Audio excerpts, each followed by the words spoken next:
चिंचवडच्या मतदान केंद्रावरील 12 ईव्हीएम्स काही वेळापूर्वी बिघडलेल्या होत्या आणि या सर्व बिघडलेल्या ईव्हीएम्स तत्काळ दुरुस्त करण्यात आल्याची माहिती निवडणूक अधिकाऱ्यांनी दिलेली आहे। मतदारसंघातली प्रक्रिया नेमकी कशी सुरू आहे याबाबत निवडणूक कार्यालयाच्या कंट्रोल रूममधनं मतदान प्रक्रियेचा थेट आढावा घेत अधिकाऱ्यांशी संवाद साधलाय आमचे प्रतिनिधी गोविंद वाकडे यांनी।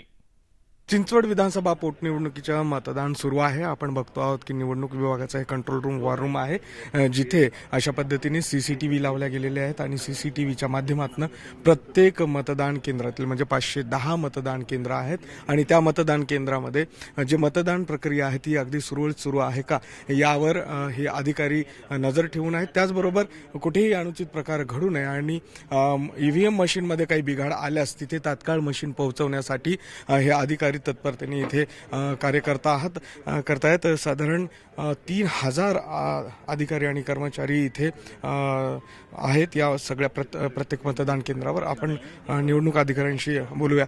खरं तर आपण मोठे प्रयत्न केलेले आहेत की मतदानाचा हा टक्का वाढावा।